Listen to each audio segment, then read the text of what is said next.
प्रणाम सब गोटे के। आज हम अहाँ सबके एकटा भगवती गीत सुनाबऽ जा रहल छी जे हमर बाबूजी कर्णश्री योगेन्द्र नारायण लाल दास योगी जी के छनि। सुनू अहाँ सब। बर बर आस लगलहूँ जननी है, बर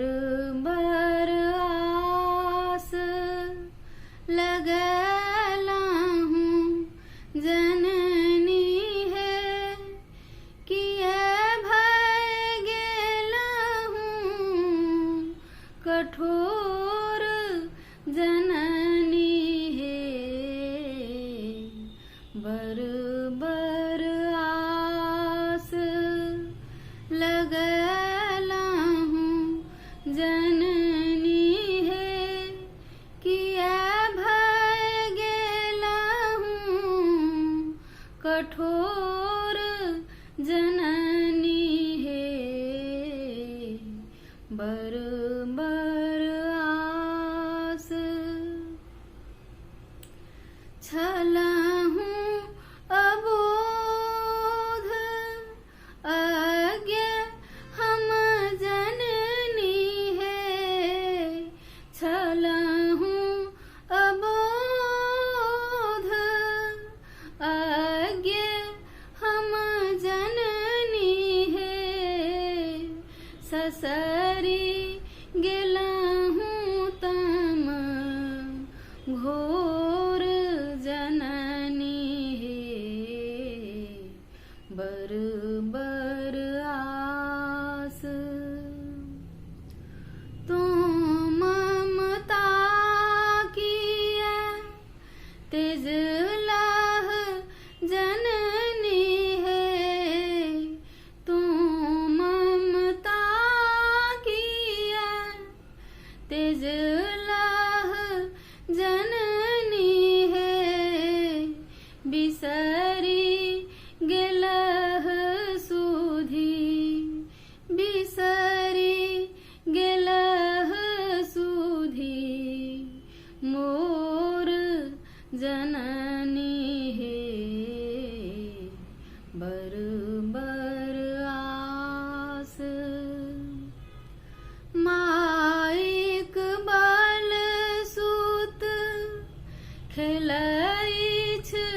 जननी है, माइक बल सूत खेलैछ जननी है, झूमैछ लहरी हिडोल जननी है, बर बर आस भंवर बीच हम भसलहूँ जननी है, भंवर बीच हम भसलहूँ जननी है, तू किए तोर लह डोर जननी है, बर बर आस भमरब आज्ञक करतब जननी है, भमरब आज्ञक करतब जननी है, छोड़लहूँ कर्मक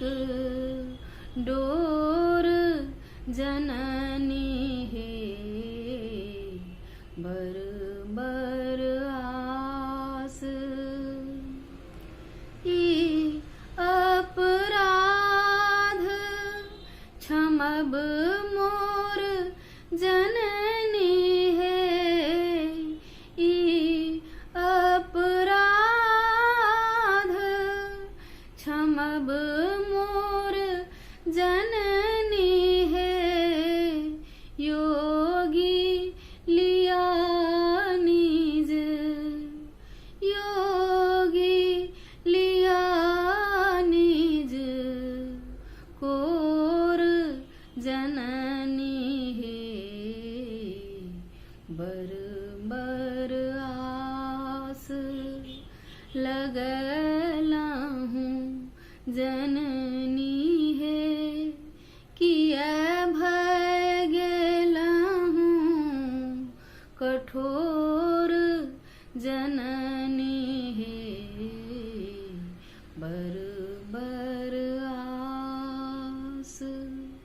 बर आस,